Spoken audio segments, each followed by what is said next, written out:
Now, the 2023 presidential election revealed so many hypocrites in Nigeria.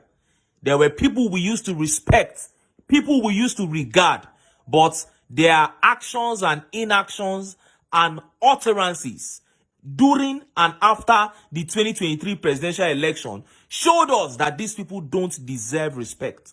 Because for once, the 2023 presidential election presented a contest to Nigeria that was like light versus darkness.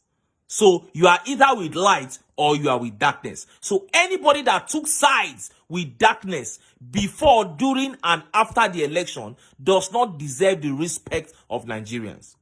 And this man here, this man, Tony Elumelu, is one of the people that I'm talking about. Ever since Mahmood Yakubu made his fraudulent declaration of Tinubu, this man has been frolicking about with Tinubu, visiting him morning, afternoon, and night. And on this particular occasion, he went to Aso Rock and he had a meeting with Tinubu and came out and began to tell Nigerians rubbish. And Nigerians came for him. But before I show you the nonsense that he told Nigerians, let me quickly show you this video by Rufai Oseni, speaking truth to power. Watch the video. Today I cry for Africa, but I hope I don't cry too long.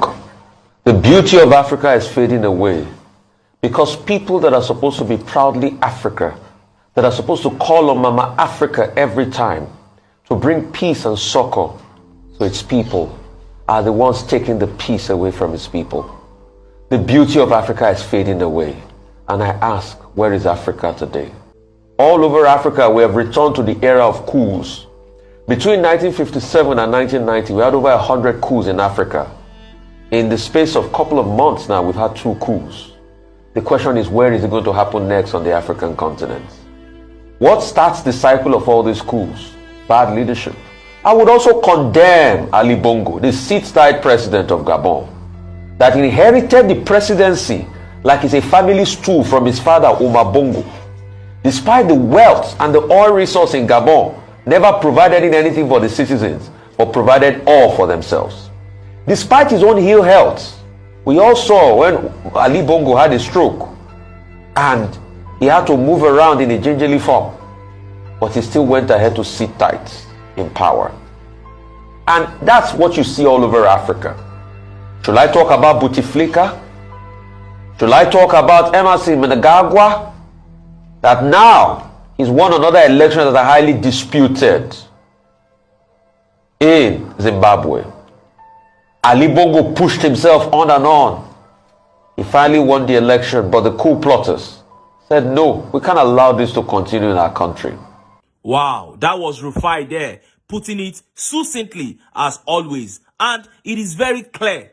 The only reason, or should I say the major reason for agitation is injustice. Look at what is happening in Nigeria. The INEC chairman, Professor Mahmood Yakubu, went around the world telling everybody that he was going to transmit the results of an election from the polling unit to the IREV in real time. Election day came, you did it for other elections. It came to presidential, you said there was a glitch. And you expect us not to talk. You expect everybody to just accept it like that, when it was very clear that you collected money from APC and Tinubu to put them there. And you want us to just accept it like that? All these things are the foundations of agitation in any society. And that is what Rufai is talking about. That until all these issues are addressed, we cannot have peace.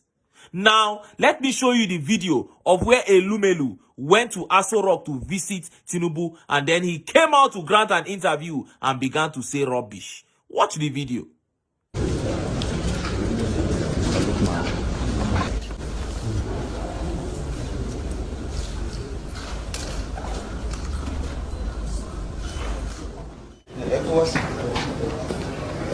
One question. Good day, sir. Good day. Good to have you today. It's rare to have someone like you at the State House at this time. We know something very important must have brought to you. May we have an idea of what has transpired in the engagements with the President? No, I think what has come to the President is before Mr. President. But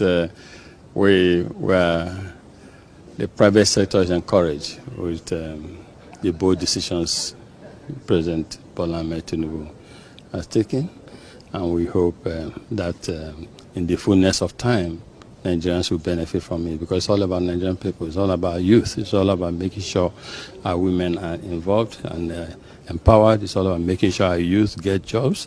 And I think Mr. President has this at the back of his mind. And I believe, as a private sector person, that the actions and decisions the President is taking now, in the long run, will help our people. What specific area? Of our people, but a bit of patience, you know. Rome was not built in a day, one day like. You heard him. Hypocrites. Stupid hypocrites. The president took a bold decision. You are talking about subsidy removal. Is it not the same subsidy that Jonathan removed in 2012, and this same Tinubu gathered people in Ojota in Lagos to shut the nation down? And now he has done the same thing, and he said he took a bold decision. The naira that he floated, that made dollar to begin to rise anyhow against the naira, they went to take a loan of $3 billion just 2-3 weeks ago to stabilize the naira, because they knew they took a wrong decision. And Elumelu is here calling it a bold decision because it suits him, because he is getting richer and the people were angry. Look at some of the tweet reactions. This tweet says, "Very idiotic Elumelu, psychophants." Hey! And this tweet right here says, "Two criminals." Oh! And this tweet says, "Why won't he hail him when he is one of those benefiting from bad governance?" Yes. And this tweet says, "This man is just a businessman, sha. So whatever he does or says is to protect his business.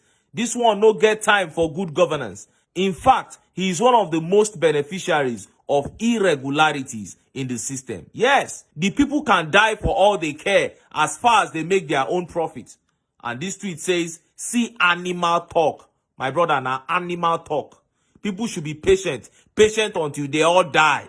And this tweet says, "If judiciary have sense, they will rule right to avoid unpredictable outcomes. Tinubu is not wanted by the citizens, and nothing will happen if he is disqualified, because we are in a democracy. But if it goes the other way, reaction of Nigerians can be very dangerous and unpredictable." And that is it. Tony Elumelu and his likes are businessmen, and they only think about themselves.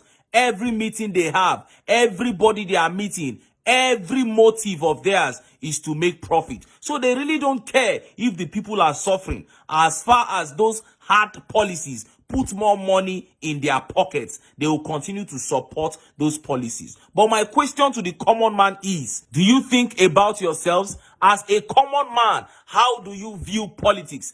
Businessmen like Tony Elumelu, they don't think about religion. They don't think about tribe. They think about their own prosperity. But when you look at poor men in Nigeria, when you look at common men, anytime they discuss politics, you start hearing, Tiwalele, yo, this is our own, oh, this one is our own. Which one is your own? What is the benefit of the average man from Southwest when somebody from Southwest is president?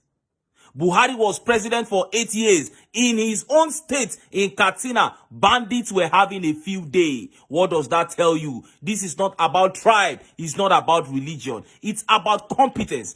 When you have a competent man in power, things go kulele for everybody. And that is why we are saying all eyes on the judiciary. All eyes on the judiciary. Because we voted a competent man in the person of His Excellency, Peter Obi, until Mahmoud Yakubu came and he did his wuru-wuru. But now, we are at the temple of justice. We are asking for recompense and we are asking for justice.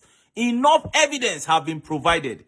We are urging the judiciary to pass judgment according to the dictates of the Constitution and of the electoral laws. We are not begging. We are saying be true to your calling. Make wahala for no day. And we eagerly expect the day when we now go pass that judgment. For the sake of those of us who did this country now, and for the sake of the children yet unborn.